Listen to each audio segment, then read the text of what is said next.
Good evening, folks. So glad that you're here. You made time in your schedules for what's going to be a very special time with Sharon and Terry Hargreave, professors, teachers, and equippers from Fuller Seminary. So I'm just going to jump in and pray, and we'll gather our hearts and minds. Heavenly Father, we come out of work environments and relationships and lists of things to do.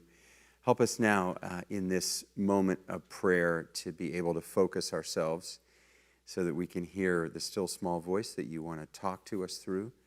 Let us listen to your Spirit, and we thank you for Terry and Sharon's willingness to come and help us with this topic of how to be people of reconciliation in a divided world. So bless this time and use it to your glory in Jesus' name. Amen. Welcome. Let's give them a round of applause.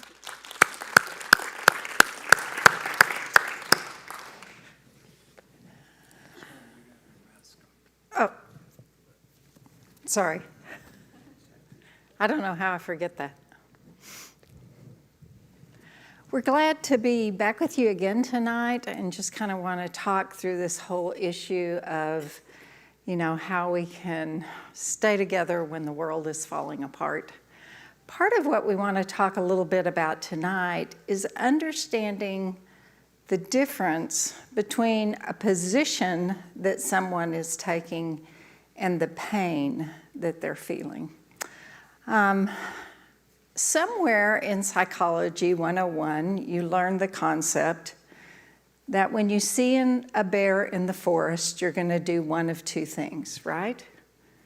That is run, fight, flight, or fight, right? You're either going to be aggressive or you're going to pull back. And what's happened and what continues to happen is that when people take a different position from somebody that we love takes a different position than we do on an issue, it feels painful, right? It feels like something is threatened, especially if it's somebody that you've thought a lot alike for many years, or if the person's position means that they're going to withdraw from you in any way or withdraw from the church or, anything like that. It creates in us a sense of fear, a sense of pain, and so our brain goes into this whole idea of fight or flight.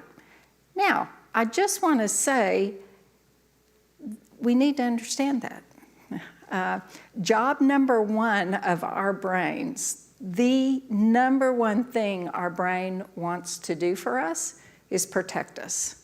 So when it feels threatened, it's going to do something to make itself feel safe. That doesn't make fight or flight wrong. Right. It makes it a part of how we operate. So what we have to do is we have to get in connection a little bit with that fight or flight tendency to know what we need to do differently. Now, in relationship, there are two things that are really important in relationship. We call them the two pillars of relationships. And the first one would not surprise you that any good relationship starts with the idea of love. Now, in English, I can love a hamburger and I can love Terry, right? So what does that word even mean? And how do we define what a good, loving relationship looks like? And we would tell you that there's three characteristics of love. The first one, in that sense of how we're loved, it tells us who we are. It gives us our sense of identity, right? We don't know who we are outside of how we're loved. The first way that we know that we are loved is that somebody treats us like we're unique or special in many ways. Some of you in the room may have grandchildren. Terry and I have 2 grandchildren, and when we're around those grandboys, we make sure that they know that they're unique and they're precious and they're special to us. Our oldest grandson, Rowan, has what's called a sensory perception disorder, sensory processing disorder. Some of you may be familiar with this. basically what this means is when Rowan feels threatened in any way, when his senses are out of kilter, when his balance is off, he might kick, he might hit, he might stick a little girl right in her face with a stick, so he got kicked out of preschool 2 weeks ago. So Rowan is a difficult child, and Rowan has a hard time around other children and around other adults. The last time that we were leaving New York City, Terry looked at Rowan and he said, "Rowan, you're my favorite." And we walked out the door and we closed the door and we were walking down the steps of my daughter's apartment, and I looked at Terry and I said, "How long are you going to call him your favorite until Arthur understands what favorite means?" And Terry looked back at me and he said, "No." He said, "Rowan needs to be somebody's favorite." And I thought just that whole idea that there's a kid that really needs somebody in his court believing that he's unique and he's special. The second way that we know that we are loved is if we belong. Some of you in the room may have a best friend. And that best friend, you were with them 2 weeks ago, you maybe were with them 2 months ago, you maybe were with them 2 years ago. But you know that whenever you get back into that friend's presence, it'll be like a day hasn't gone by because you know each other so well. You understand each other so well. When you have a friend like that, you know that you're never alone because you always have somebody that you're going to be able to reconnect to. And then there's this whole idea that we're worthy. You know, in our society, we have been told that the greatest form of love is acceptance. And we would say acceptance is good. It's very helpful when people accept us as we are. But Terry and I would contend that the greatest form of love is sacrifice. The kind of love that says, I will give up what I need in order for you to have what you want. It's the idea that if Terry and I were in a concentration camp and we only had a small bit of food, and the person who didn't get any food didn't survive, the sacrifice of love says, here, you eat the food, right? So it's this idea that I am valuable. It's what Christ did for us when he died on the cross for us. He gave up his own position in order so that we may know that we are loved. So love is really important, and we all talk about love, and love is something that we sing about and we write poems about. But then there's this other important aspect of relationships that may be even more important than love. And that is the sense of trust. Can I trust a relationship? Where love tells us our sense of identity, of who we are, trust gives us this sense of security of, am I safe in the world? Am I safe in this relationship? We have three aspects of trust that we talk about too. The first one is this whole sense of predictable. So how many of you would buy a house and ask a contractor to build you a house from a guy who only finished houses 60% of the time? You wouldn't do that, right? 70, probably not that either. 80, a little closer, but in human relationship, 90 to 95% predictability is really more what people look for. So that if I told one of you that I was going to meet you for lunch every Monday and I didn't show up all the time, you wouldn't trust the relationships. In order for us to feel safe in relationships, people have to do what they say they're going to do. And they also have to show up the same way every time. If I show up one time and I'm calm and I'm nice and I'm connecting, and I show up the next time I'm really angry and threatening, people won't know what to do with me, and it disrupts their sense of trust. The second aspect of trust is this idea of openness and honesty. This is a reason that affairs are so destructive in a relationship, is that when we are violated with a relationship where we thought we knew what was going on, and then we found out that we didn't know what was going on, it really throws us off balance in our trust. If there's secrets, we don't know what to do with the relationship when we find out there's things going on in it that we never knew about. That's even true in families. In your family of origin, if your family had a secret for a long time that you didn't know anything about, it would violate your sense of trust and reality. And the last aspect is this idea of balance of give and take. As much as we'd all like to say that we love other people unconditionally, I'm going to challenge that a little bit and say, when your balance of give and take is thrown off, it causes you to not be secure in the relationship. For instance, if in Terry's and my relationship, I made all the money, I took care of the children, I did all the cooking and cleaning, I took care of the bills, I did everything, and he did nothing, what would I feel? Angry, upset. Should I feel angry and upset? Absolutely, because that is not a balanced and fair relationship. On the other hand, if I did nothing and he did everything, I hopefully would feel a sense of guilt, right?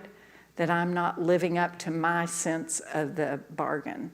So whether we feel guilty or whether we feel angry, we tend to handle those things, the same things, through threats, through manipulations, through aggression, and trying to solve those issues that way. So as we step into this concept of understanding what is it that we need in all our relationships, we just want to start with these two foundational pillars that we need, both love and trust in our relationships.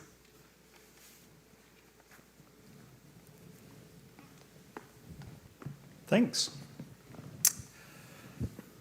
Well, so, whoop. Sorry. I'm getting behind the speakers. That's where I need to be. All right, so the idea here is, I hope that you're beginning to see this as clear, because if you're going to be able to crack this code of being able to talk about people's pain instead of talking about their position, which is going to be absolutely essential if we're going to be able to really make contact with the other side, we better be able to understand something about the twin pillars of where people get boogered up in relationships. And that is, they either have a disturbance in their identity or they have a disturbance in their sense of safety, or both of those things at the same time. In other words, what we're saying is that the primary emotion, in other words, the thing that drives people, that motivates people to act out, is that they are not sure of who they are, or they're being threatened in their identity of who they are, or they see a threat in terms of their own safety. Or both of those things happen simultaneously. Those are what we call primary emotions. Now, all the emotions that you're used to naming in society, for instance, some of us say there are 5 primary emotions, some of us say there are 7, some people even say there are 8. And usually that list includes things like anger, surprise, fear, disgust,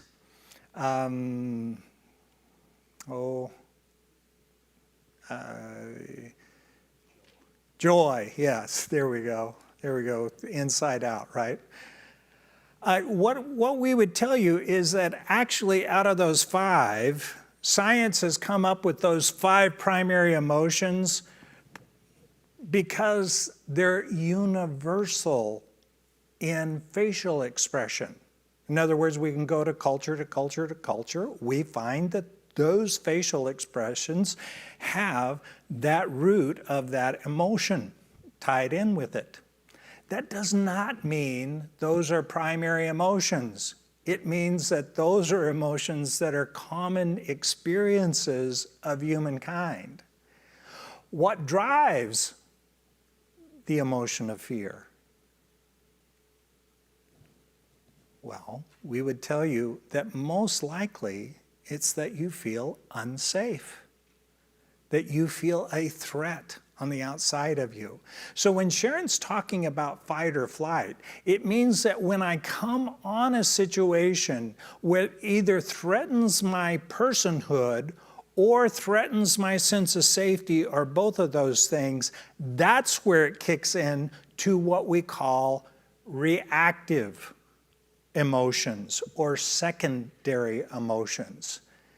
And when we take a look at those, so when I want to make sure you understand this, okay? The idea that violations of identity and sense of safety, that's where our pain and stress comes from. When you've asked yourself this question many times, I know.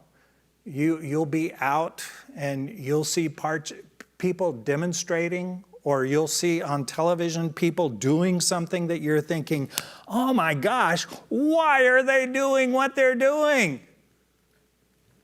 I'm telling you, they're doing it because something has triggered an emotion in terms of their sense of safety or their sense of identity, or both of those things, and they feel motivated to become reactive.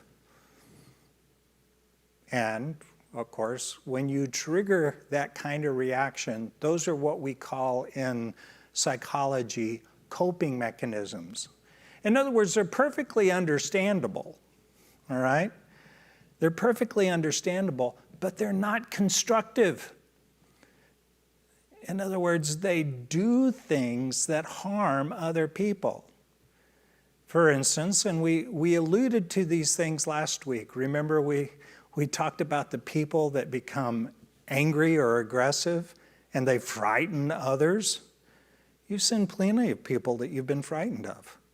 Or you see people that are unapproachable because they're so controlling and they've already decided who you are, and what you think and what you stand for before you speak a word. Those are very, very controlling people. People that are so fragile, they're locked up in themselves, they're so scared, they're so weak in terms of what they feel, that they can only concentrate on themselves, but never can feel better about themselves. Those people feel fragile to us.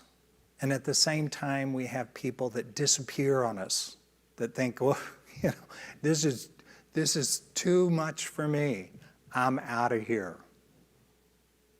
Well, if you look at this diagram, then you start seeing the elements of those reactive emotions. And they all tie into fight and flight, by the way.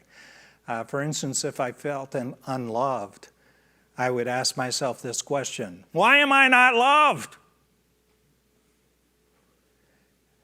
Well, people who blame come up with it this way. They say, I'll tell you why I'm not loved. It's your fault that I'm not loved.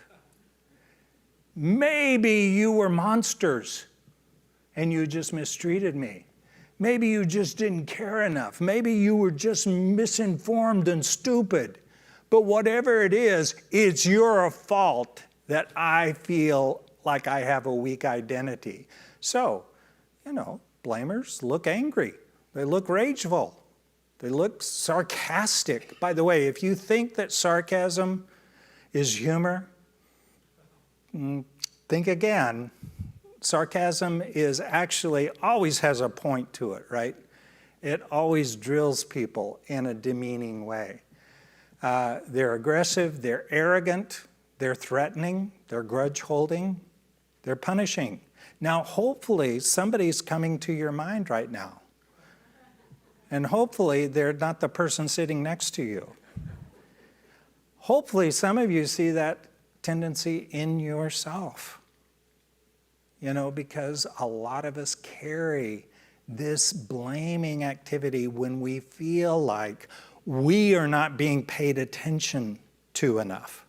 we are not being held in an important way, right? That is a fight response. Oh, I could have another response, right? When I ask the question, why was I not loved? I could say, I can tell you why I wasn't loved. I'm not loved because I'm unlovable.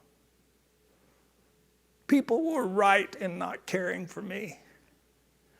People were right in not holding me important. I'm such a despicable, bad person. People that shame themselves, right? They look depressed. They look enormously negative. Have you ever tried to cheer up a shamer? Oh, they're in this church, I guarantee you. And, you know, it comes around that every now and again you feel like, well, it's my turn in the queue to go and try to make this person feel good about themselves. And you shovel in affirmation, care, we care for you, we love you. You may even make physical contact with them.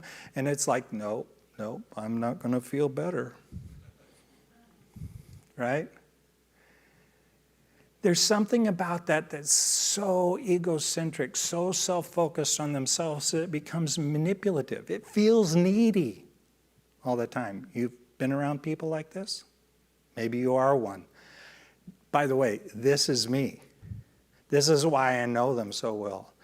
My go-to in my reactive emotion is to blame myself whenever something goes wrong or goes awry. It's isolative. It's pouty. It's inconsolable. You can't make me feel better. Make sense? That's a flight reaction. Well, if things aren't safe, what do? If I feel fearful, if I'm feeling threatened, well, some of us are going to roll up our sleeves and say, well, I'll just control the dog out of that. I don't have to depend on anybody else. I can make things the way I want them to make it, right? And so they control the world by making sure that nothing is out of their control. You've probably noticed these people. You've probably noticed a few in your church that they're maybe a little perfectionistic or maybe performance-driven. They have a lot of shoulds and oughts that drive their performance. When you try to tell them, you need to maybe back off a little bit, they become defensive. All I'm doing is telling you the obvious right way. If you don't want to follow it, go ahead, right? They're demanding, they're critical. Particularly if you live with one, they're judgmental, right? They're always telling you what you did wrong.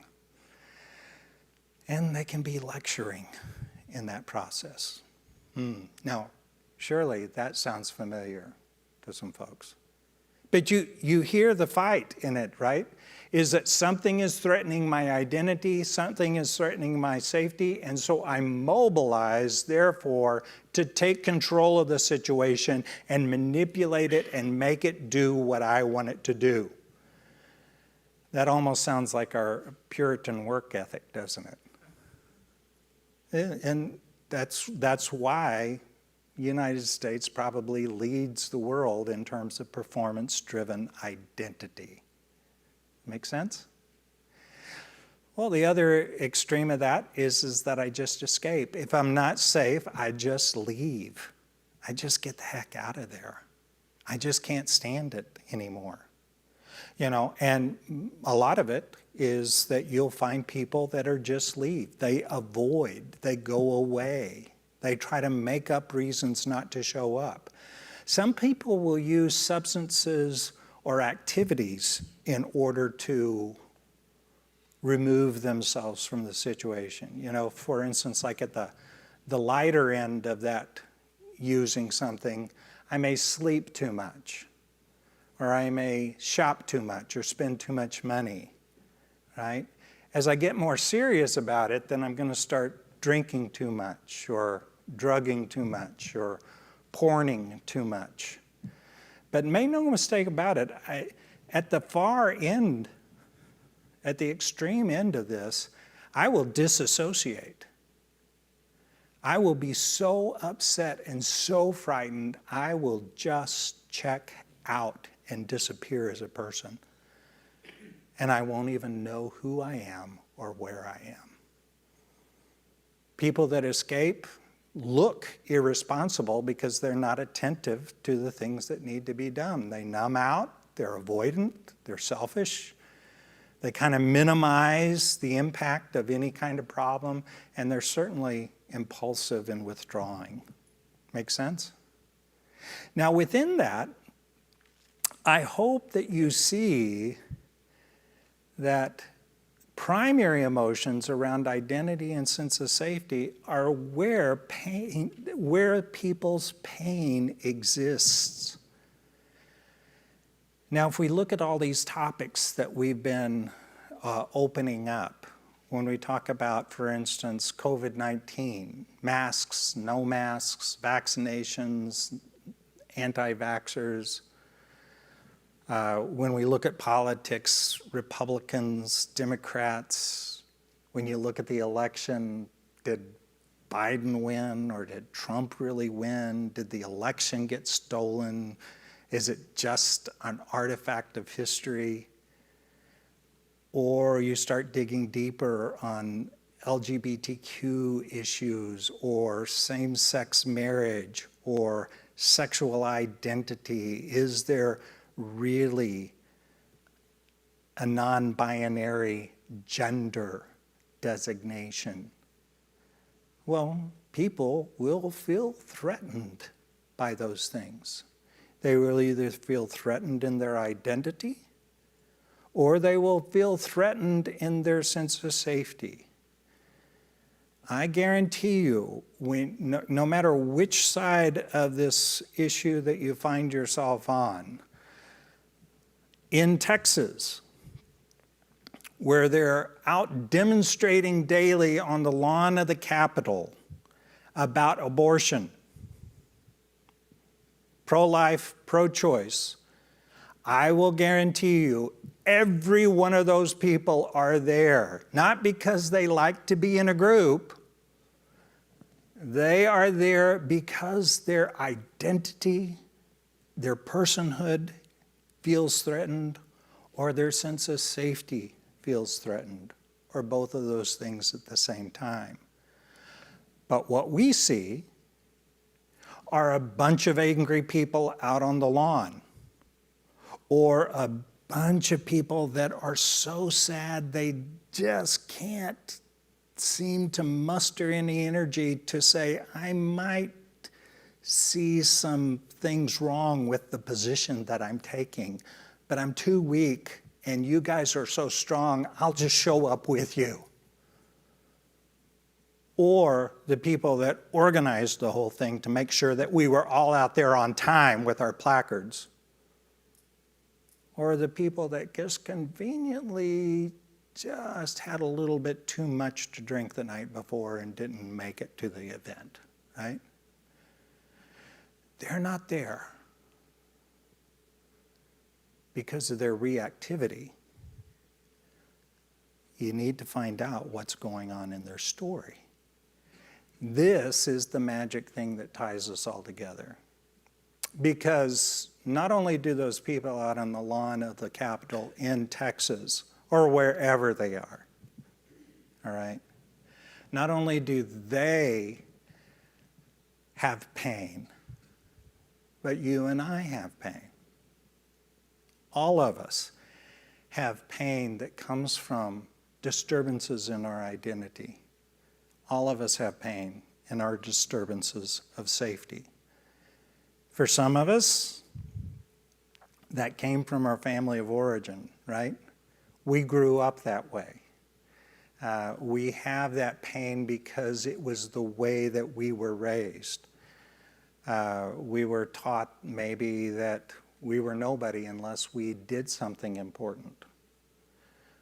We found that love was passed out in our families with an eyedropper. But believe me, some of you came from great families, But you didn't come from perfect families. You know, even if you came from a good family, you still have some of those uncomfortable things where your identity or your sense of safety just doesn't feel quite right. But even if you came from a terrific family, you probably, you know, I always like to say this, even if you had a perfect family, you ran into middle school or junior high school at some point, where people were more than willing to tell you that you didn't really matter, or that you didn't match up, or they would make you the butt of the joke, right? In other words, others can cause this problem. Some of you, it was a coach. Some of you, it was a teacher. Some of you, it was a scoutmaster or somebody important in your life that took the opportunity to belittle you, belittle your personhood, or belittle your sense of safety. And you took it down all the way into your heart. Some of these things they might have even considered harmless at the time, but you didn't take it as harmless, right? And then some of you, you know, it's not only the family of origin, it's not only others may deal you these blows, but it may be that you just suffered some kind of trauma or tragedy that happened to you. I guarantee you, you know, Sharon and I grew up in Tornado Alley in the panhandle of Texas. I mean, when you have a community hit with a tornado, and you have families right and left going belly up because they cannot make it financially and they have no means of making it, their whole life changes in a blink of an eye. And that traumatic instance can really do something to their identity or their sense of safety.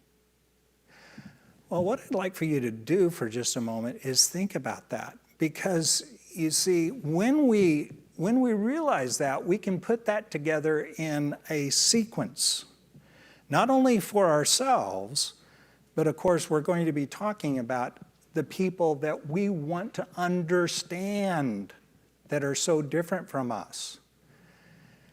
We can put it in a sequence that when we understand where we are violated in our sense of love and trustworthiness, where it affected our identity or our sense of safety, then we can examine, what do we do with that?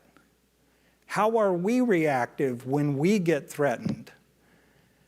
If we understand ourselves, then it sets the stage for us to be able to understand the primary emotions, the identity and sense of safety of the people that we line up on the other side of.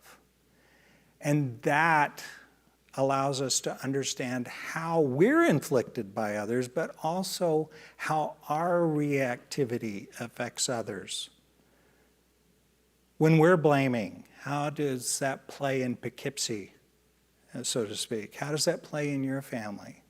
How does that play around the Thanksgiving table when you withdraw and you're an absent family member? Those are the things that we want to find out.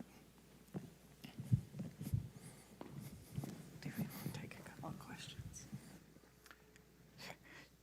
Does anybody have any questions or clarification at this moment? I noticed they put some microphones up this week.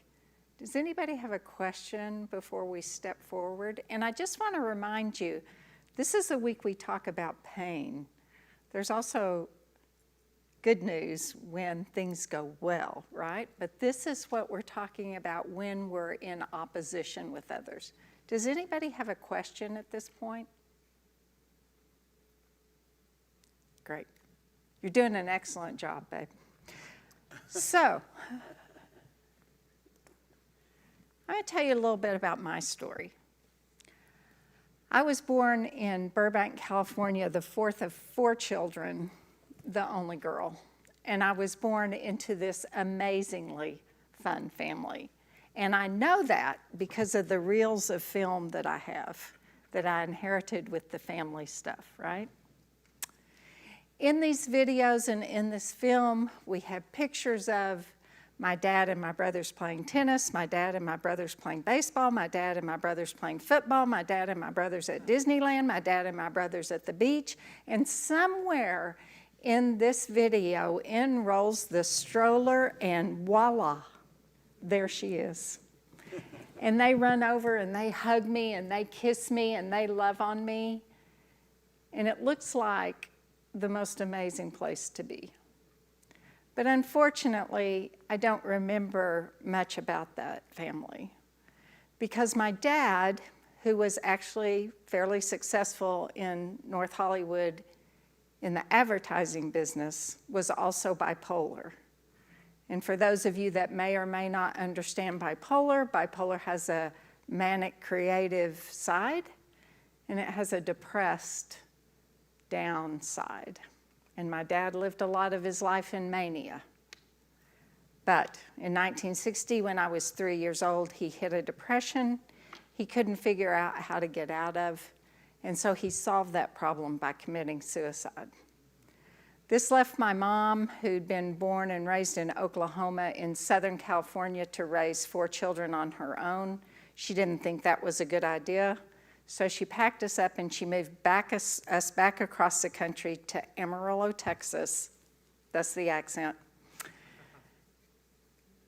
And about 9 months after we got back to Amarillo, my oldest brother, Bruce, who was 13 at the time, started feeling not very well.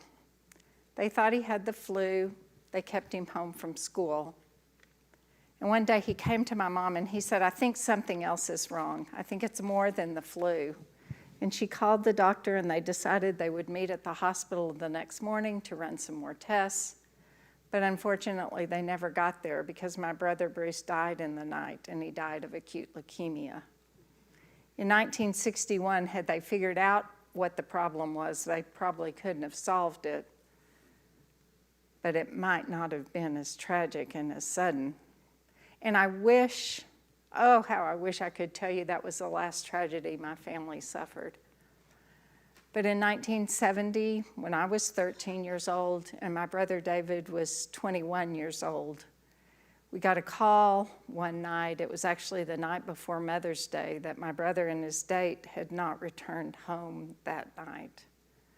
It wasn't like my brother and it wasn't like his date. So we got in the car in Amarillo and we drove to Norman, Oklahoma.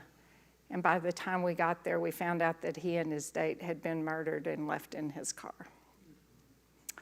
So in 10 years, we had these 3 very sudden, very tragic deaths in my family.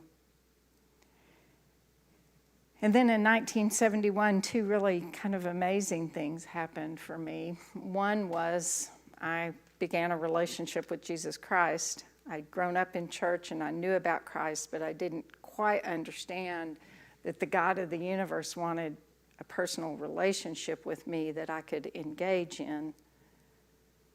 And some friends came home from a youth camp and started telling me about this relationship with God I could have, and I signed up as fast as I could because it was an eternal God that could not die and would not leave me. And that was very exciting. And also that year, into my 8th grade English class, walked a young man by the name of Terry Hargrave. And he was cute and he was funny. And he started going steady with my best friend, Tanya, so I started going steady with his best friend, Chuck. And we spent 2 years like that, kind of in this relationship of the 4 of us, and I got to know Terry as a really dear friend. We spent a lot of time together. Chuck and Tanya were both firstborn, and they had to be home on time. Terry and I were both fourthborn, and so we could hang out a lot longer. And Chuck and Tanya broke up with us kind of at the same time, and Terry asked me out on a date. And on the 3rd date, when we were 16 years old, he told me that he loved me and he wanted to marry me. And that was way too much for me. And after that, 8 years after that, we have what we fondly called dating hell. It was awful. I broke up with Terry Hargrave 1,000,000 times, I think. We lost count. And I always had a good reason to break up with him. I remember one night we went over to some friend's house and he ate 3 hamburgers. And I thought that was too many. What's a girl to do, right? So I broke up with him. every time he would get close, I would push him away. The night we got engaged, we weren't dating. He told me that we either need to break up or we need to never see each other again. We're destroying each other's lives. I only broke the 9-month engagement once. And this other thing I did during the 9-month engagement was I went to my OBGYN and I said, I don't like children, would you tie my tubes? To which the very intelligent, bright physician said, no, we don't do that when you're 23 years old. And I'm so thankful because we have 2 of the most amazing children in the world. But the pain that I was carrying in that relationship and the breakups had little to do with Terry, right? What was I afraid of? Losing him, being alone again, the fact that he would die. But I didn't know that. I always thought it was because he was a jerk or an idiot or he did something wrong or he didn't do something the way that I wanted him to do it. And as I began to construct my own pain cycle and began to understand that anything that makes me feel alone in any way, shape, or form is my trigger because I'm so afraid of being alone. So if we look at what Sharon's pain cycle looks like, anything that makes me feel like I'm going to be alone is very terrifying, or anything that makes me feel unsafe in any way is very terrifying. Now, we just saw 4 ways people can destructively cope with their pain. I am a Class A #1 control freak. Because you see, if I can get everybody in my world to do things the way I need them to be done, I'm fine, right? Us controllers, we look pretty good because our children get to school on time, our desks are clean, our jobs happen, but we are no fun to live with because we need everything our way, even how the dishes go in the dishwasher, right? And then as I began to understand my own pain cycle, I began to understand that if I can't control you, then if I can just get blaming and be critical of you enough, you will fall under my control and do what I need for you to do, very possibly. So, as you can imagine, when I get controlling and critical, do people love that? No. When I get controlling and critical, people withdraw from me, they get angry at me, and they become resentful. Now, what's the worst thing that can happen to somebody who fears being alone? Withdraw. And what's a very bad thing that can happen to somebody that is afraid that things are going to be unsafe? Anger. So then I do this thing, I get controlling, I get critical, other people withdraw, they get resentful, they get angry, it makes me feel more alone, it makes me feel more unsafe, I get more controlling, I get more critical, and that's how we get into a spiral with people that we can't seem to break. Now, my family was loving. I felt so loved in that family. But life felt very unsafe to me, and so I had to figure out how to cope. So this is my pain cycle. This is what I do when I feel threatened, either in my sense of safety or my sense of identity. And it's been so helpful. You know, we talked about last week, you cannot change what you will not name. It has been so helpful for me to understand and know this, because when I begin to feel that sense of aloneness, I know that I'm headed towards probably getting controlling and critical if I don't step in and start to challenge that in some way or another. Thanks, Sharon. So what I hope you understand from what we're saying is that If you are chasing people that you disagree with and chasing their coping mechanisms, just tell me why you voted the way you did. Just tell me whatever gave you the idea that you were a different gender. Just tell me the idea of how you became the way you are, why you hold these certain beliefs. You will find nothing but blame, shame, control, or escape. Maybe all of those at one time, all right? That's why you have to spend time chasing it back into the root. We're not interested in people's positions. What we are interested in is people's pain. If you look at Jesus, this is his favorite technique. He will confront the Pharisees and the Sadducees because those people are not going to listen to him anyway, right? But even the Pharisees and Sadducees that are willing to listen, he goes straight to their pain. He goes straight to their story of where their identity rests or where their sense of safety rests. You have, hopefully you picked up this sheet when you came in, this little worksheet, that when we understand ourselves, we have a better chance of chasing the pain with other people. Instead of chasing their position, we can chase them. If you picked up this sheet, I want you to just take a look at it. And you don't have to complete it all here. I just want you to get into the idea of what you feel and then how you cope. For instance, if you were to look at this top column, this top listing of words that's right in the middle of the page, there's some feeling words. Think about the last time you got upset or you got triggered, or perhaps it's something that really upsets you with people on the other side. How does it make you feel? These are all description words of how it would feel in your identity or your sense of safety.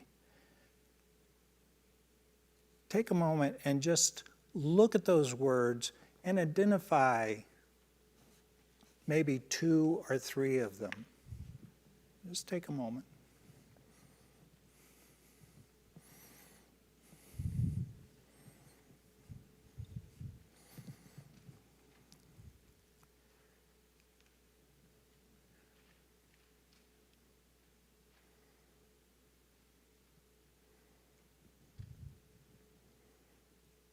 Now remember, this is what you're thinking about when you get emotionally dysregulated. Call out some of those words that you feel when you feel attacked in your identity or your sense of safety.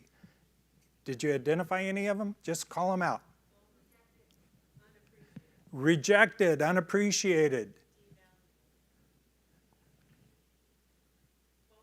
Vulnerable. Insecure. You getting the idea?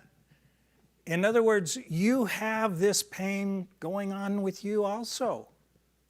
And boy, the election really triggered it in me. January 6th really triggered it in me. The budget is triggering it in me as we speak. There are all sorts of things that will trigger that reaction. Now, take a look at that next section down at the bottom of your sheet. Just read those words. Those are the coping words. Identify 1, 2, or 3 of those words. Just take a moment and identify those ones of how you normally react when you feel insecure or invalidated or insecure or unappreciated.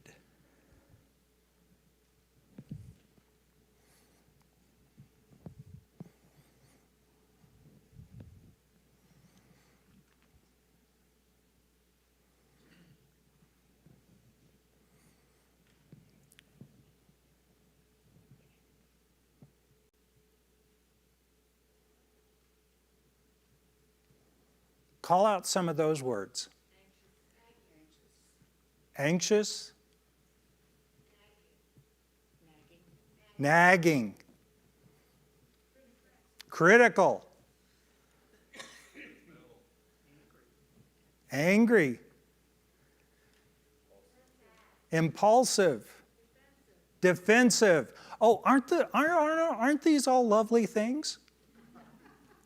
These are things that we see in other people too, aren't they?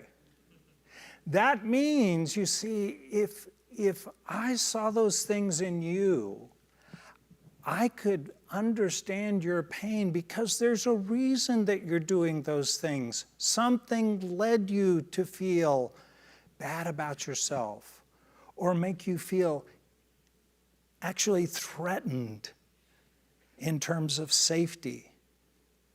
If I took the time to understand your pain, then you know what? When you got angry or you disappeared, I would go, I can see why you did that. Now, I may disagree with it, but because you told me about your pain, all of a sudden your actions make a little more sense. Does that make sense? Now, that doesn't mean I concur. It doesn't mean that I approve of. It means that all of a sudden I go, oh, I see. You have pain also, and I do too. Can we talk about the pain instead of talking about each other's reactivity to the pain and how unreasonable our reactivity is? Does that make sense? That's how we get out of the position of actually moving past positions. These are the types of things that we can say. You see, I'm not after understanding somebody's position. Explain to me the position that you're taking. Explain to me why you think that you're neither male or female. Tell me what were the beginnings of your homosexual behavior? Tell me, why do you vote Republican? Why do you vote Democrat? Why do you do that thing? You know, it's just crazy. Instead of saying those things, actually trying these things out. Tell me, like calling out the behavior, you seem very angry. Tell me, what tends to drive your anger? You know, I notice whenever we start having a heated discussion, you tend to disappear. You go away. You tend to end up leaving the lunch table. Tell me, what's driving that need to go away? You seem to take everything personally. Tell me, what's driving that pain?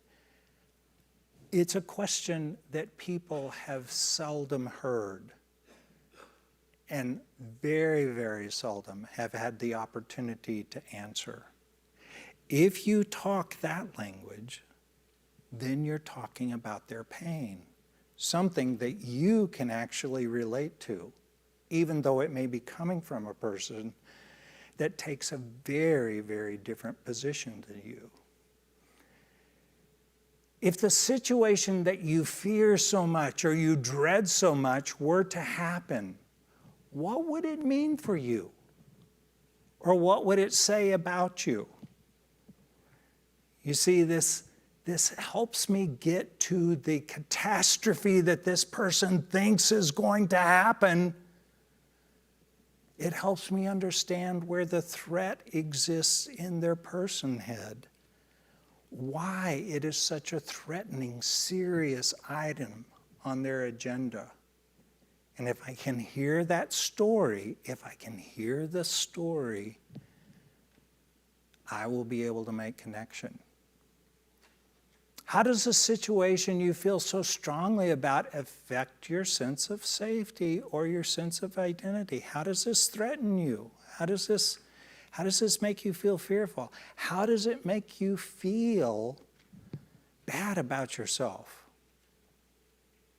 Now, you and I know that on the first time that you ask people these questions, like if I walked up to somebody with a big placard that said pro-life or pro-choice, and I said, tell me, what drives your anger to being out here? That person is going to tell me more about their anger. That means that I have to ask it again in a softer way. I understand you're angry. I see your anger.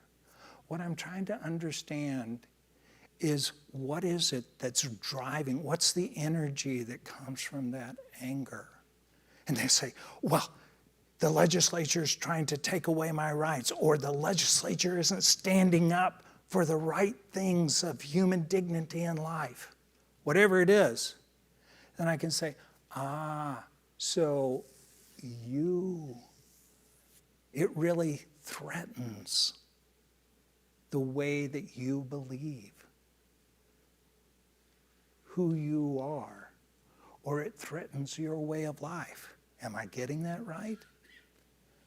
So if you think it threatens your life, you feel so strongly about it to the point where you're willing to demonstrate.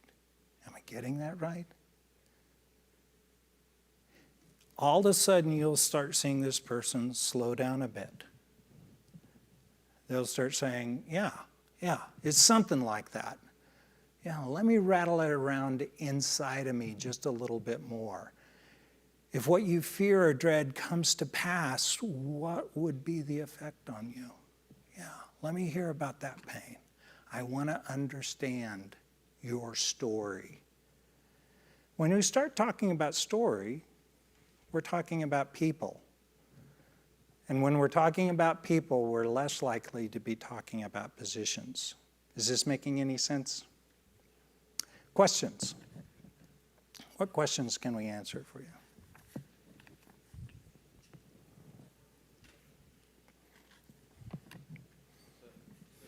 So you mentioned Jesus demonstrates this often in the New Testament. Could you give a couple examples? Yeah. So, I love this framework that we discussed last week of the woman that was a sinful woman and the Pharisees. Remember, he says, Simon, I have a question for you. Which one of these people is more grateful? The one whose debt was high or the one whose debt was low? In other words, but then he magically looks at the woman and he says, do you see this woman? Do you see how grateful she is to have her sins forgiven? In other words, he relates to her pain. Zacchaeus, up in the tree, right? Zacchaeus, I'm going to have dinner with you tonight. There's nobody more unpopular, I think, still than as a tax collector, right? But Zacchaeus, particularly that way, it cheated enormous amounts of people. But because Jesus actually takes the time to understand his pain, it makes a difference with Jesus. And there's some kind of reunification, not necessarily of taxes, no taxes. The story reveals the ability to connect. Thank you so much for your work tonight. Yeah.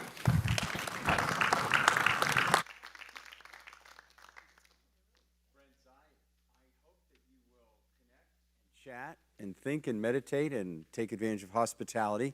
But I hope you'll do all of it outside the sanctuary because our choir has to rush in and accomplish a bunch of tasks. So they've asked me to tell you. All right, let's make our move. Thanks so much for this time. Wonderful.